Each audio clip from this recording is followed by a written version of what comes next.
Maguid veut dire le récit.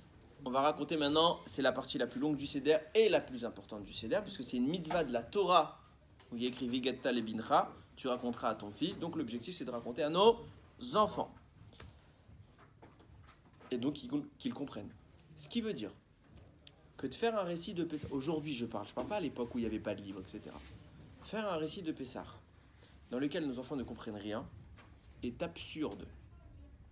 Alors quelqu'un qui a un livre en hébreu, qui ne sait pas traduire, il sait lire, il lit en hébreu. Mais aujourd'hui, on a beaucoup de livres, Baruch Hashem, qui sont traduits. Donc évidemment qu'on doit prendre le temps de traduire chaque mot de la Haggadah, pour que tout le monde comprenne. Sinon, on ne comprend même pas. Zarma, on a lu la Haggadah, on est sorti d'Égypte, on ne comprend même pas. Qu'est-ce qu'on a gagné? Donc si quelqu'un parle hébreu, alors il n'a pas besoin de traduire. Mais si on ne parle pas l'hébreu, on sait le lire mais on ne le parle pas, ou il y a quelqu'un à table qui ne le parle pas, alors on traduit. Ah, ça prend du temps, c'est pas grave. On fait les deux. Les deux. Si tout le monde comprend l'hébreu, on avance. S'il y a quelqu'un qui ne prend pas, alors on lui traduit. Qu'est-ce que ça fait?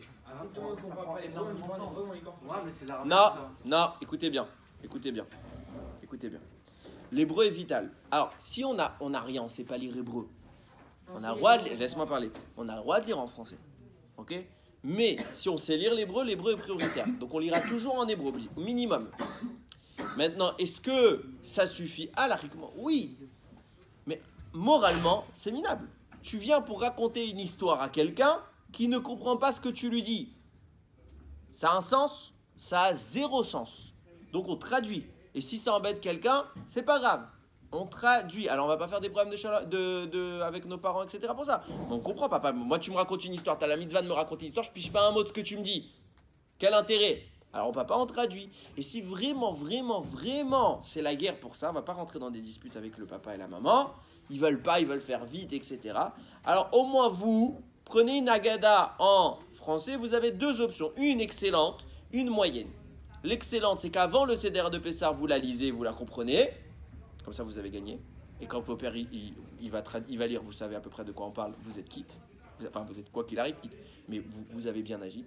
Ou soit vraiment quelqu'un qui n'a pas pu. Et ben, pendant que quelqu'un lit, parce qu'on lit pas, on sait très bien qu'à Pessah, c'est tout le monde un peu qui lit. Donc, on va, chacun pendant que l'autre il lit, moi je lis aussi en même temps, un peu en français, je ziote comme ça rapidement. Et au moins je comprends ce que je dis. Mais c'est absurde sinon. Les garçons, franchement, il faut comprendre ce qu'on va dire. Nous, on va faire un peu ensemble, mais il faut comprendre. Deuxième chose, il y a un minag de traduire en arabe. Il y en a qui traduisent en arabe. Alors écoutez-moi bien, je vais être très clair. Et je le dis même, ça va être sur internet, je m'en fiche. Il faut être très clair là-dessus. Si à table, il y a des gens qui parlent exclusivement arabe et qui ne comprennent pas, alors comme nous, qui ne parlons pas pour les gens qui ne parlent pas hébreu, on doit leur traduire en français, pour eux, on doit traduire en arabe. Ça, c'est clair. Mais si on peut se passer de ça, c'est pas l'arabe, c'est n'importe quelle traduction que je parle, hein. Mais comme il y en a qui ont l'habitude au Maroc, en Tunisie, traduisaient en arabe, alors ils veulent traduire encore en arabe. Mais si on est à table, on a tout le monde qui parle français. Tout le monde. Et il y a des ancêtres qui parlent. Il y a nos parents, etc. Ils parlent, ils adorent l'arabe, etc. Mais moi, je ne comprends pas un mot d'arabe. Donc en fait, je vais devoir traduire en hébreu. Enfin, lire en hébreu. Traduire en arabe pour la nostalgie. Qui n'a aucun intérêt. Il n'y a pas quelqu'un qui ne sait pas parler autre chose. S'il y a quelqu'un, je répète, s'il y a quelqu'un qui ne sait pas, il ne sait pas. Je dis que c'est assourd. Pourquoi c'est assourd? C'est du bitul Torah, c'est du bitul Zman. T'as rien d'autre à faire à Pessah que de parler de l'arabe ou de l'anglais ou de l'italien. Parle la langue que tout le monde connaît. Et le plus simple, le but, c'est pas de passer du temps à traduire, c'est de passer du temps sur la Haggadah, à réfléchir sur la Haggadah, à commenter, à vivre la sortie d'Égypte. Ça, c'est le but. Mais passer du temps à faire le linguiste, on s'en fout. Complètement, mais complètement. Ces minagim, il faut les enlever. Si maintenant on va passer, moi je vais lire en hébreu, et puis mon papy va traduire en arabe. Pas parce qu'il y a besoin, je répète, s'il y a besoin, on fait. Mais pas parce qu'il y a besoin, il parle l'hébreu ou le français. Ok, donc on va le faire plaisir, on va traduire en arabe. Et à moi, on va me traduire en français. C'est quoi? Si j'ai une tante portugaise, on va me faire en portugais, une italienne en italien? Non, on n'est pas là pour faire de la langue. Ok?